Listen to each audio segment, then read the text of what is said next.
وصايا لقمان بالعربية طبعا. أولا شكر العبد لربه على كل النعم التي أنعم الله بها علينا. ثانيا عدم الشرك بالله لأنها من أعظم الكبائر. ثالثا مراقبة الله في الأقوال والأفعال. رابعا بر الوالدين. خامسا الصبر على نواكل الدهر كبيرها وصغيرها. سادسا القصد في المشي والاعتدال في القوت أثناء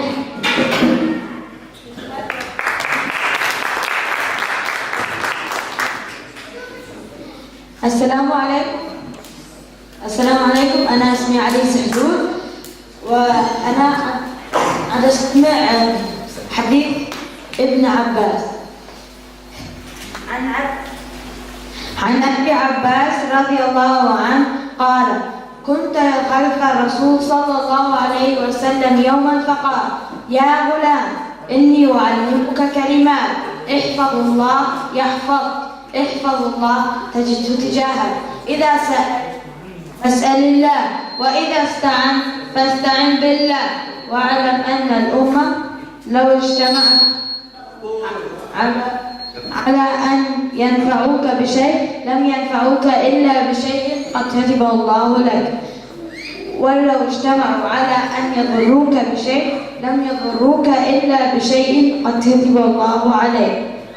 رفعت الأقلام وجفت الصحف.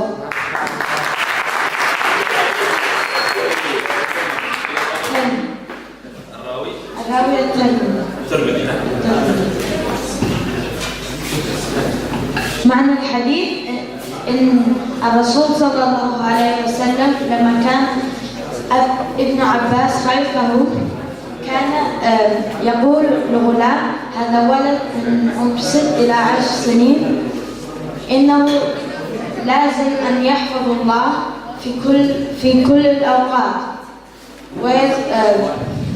يعني إنه لو حفظه الله هو حيكون معه ويحفظ عليه،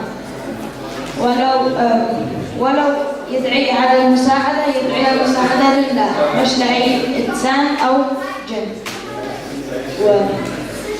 ولو اجتمعت الأمة، يعني كل الناس والجن، لو هم يشتوا يضربوني أو مثلا يساعدوني ما يضربوني إلا لو رضي الله هذا.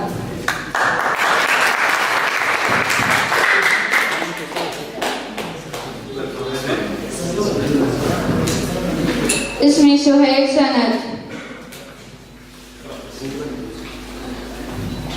موجبات الغسل: انقطاع الحيض والنفس للفتاة أو المرأة. الموت: غسل الميت. الكافر إذا أسلم.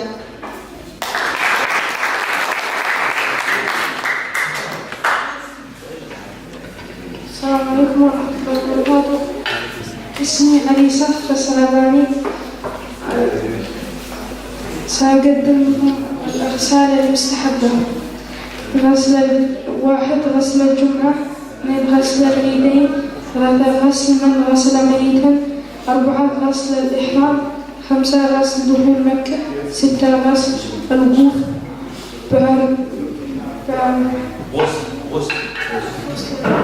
غسل بعرفة.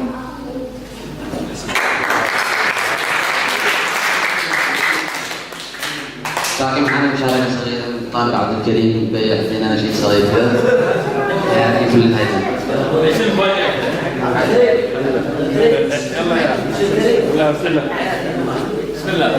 الله. حياتي كلها لله فلا مولى لنا إلا أحب الله جل وعلا من حبي له أخشى. حياتي كلها لله إذا مدح ربنا يسري فؤاد المؤمن الصف فهو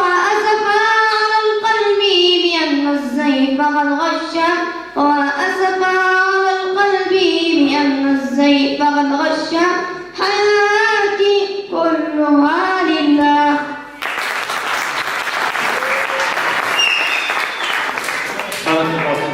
طيب عشان نسرع في الوقت مع طلاب الاستاذ منذر اخر مشاركه واخر مجموعه.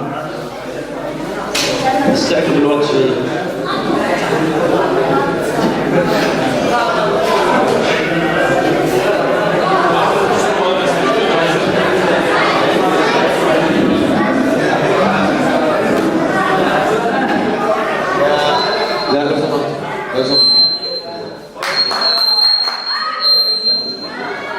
المجموعة دي من 14 و 18 في البداية المشاركة فيها عبارة عن نقاش عن حوار.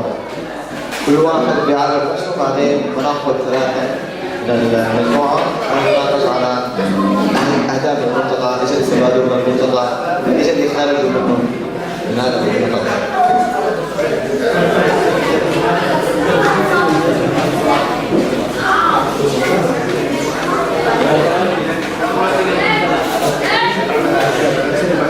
خير اسمعوا يا أولياء الأمور، ما الثاني كانوا محافظين كلهم.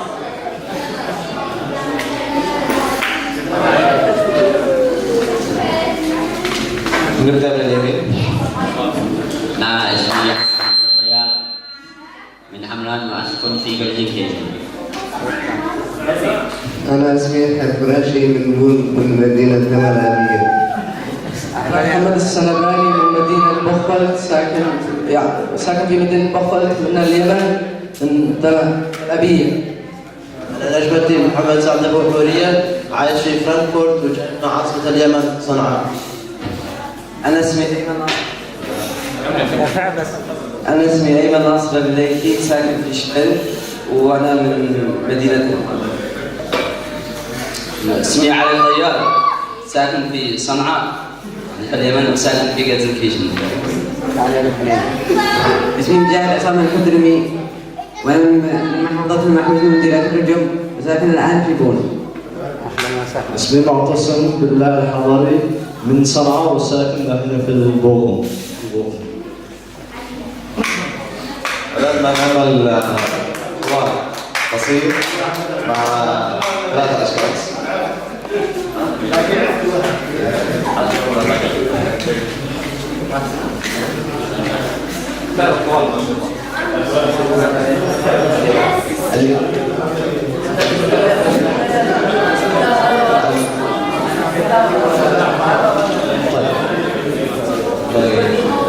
هنعمل حوار مع مجاهد نجم الدين والطيار.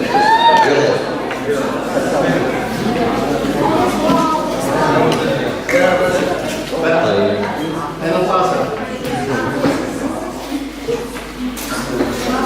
ايش الاشياء اللي عجبتك في الملتقى هذا؟ يحيى. ما عجبني أننا تعرفنا على أصدقاء يمنيين.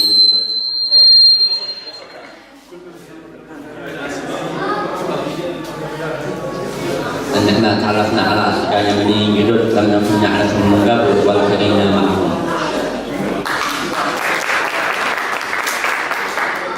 مجاهد، كيف كان أول يومك في الملتقى؟ إيش الأشياء اللي عملتوها من يوم ما قدمتم يا يوم ما قدمتم؟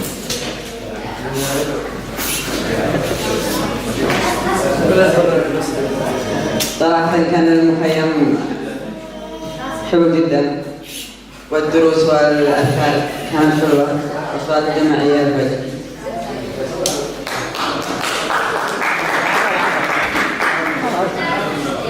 الدروس هي متكونة من 3 دروس، ممكن تدينا نبدأ مختصر عن هذه الدروس، ايش المحتويات في اليومين يوم الجمعة ويوم الخميس كان يعني كل يوم 3 دروس. أول درس كان عن القرآن الكريم، قرينا سورة لقمان صفحة التي قريها واحد قري ما يضام حد قري بس ايوه قرينا غير صفحة واحدة. بعدين تعرفنا على الكلمات الذين كنا شرحناها، وتعلمنا من الوالدين يعني كان يعني جهد كبير عشان يربونا، وذلك كان كما قال المعتصم يعني لا كلهم غفا وهم.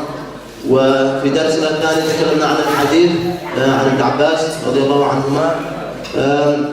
في هذا الدرس تكلمنا عن يعني ان الله يعني على ما قال صاحبي يعني تكلم ان الله يرضى اذا حافظت عليه الله يحفظك. وفي درسنا الثالث تكلمنا عن الوضوء عن الفكر. وفي درسنا تعلمنا كيف الواحد يتوضا، واذا ليس في ماء التيمم كيف التيمم، ايش يفعل كما قال وجدي قبلها. نعم. واحسن شيء يعني لو كان القران الكريم.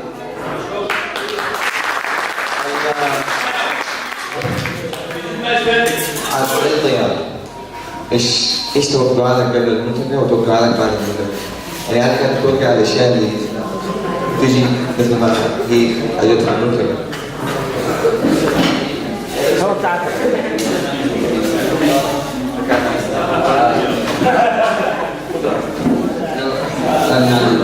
بصوت يعني ما كنت اتوقع انه يعني هكذا يعني حلو جميل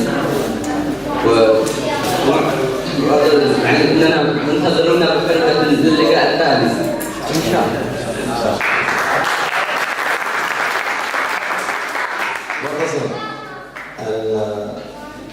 يوم يعني يومين واليوم الثالث ان شاء الله خلال 3 ايام ايش اللب اللي بيخرج فيه الواحد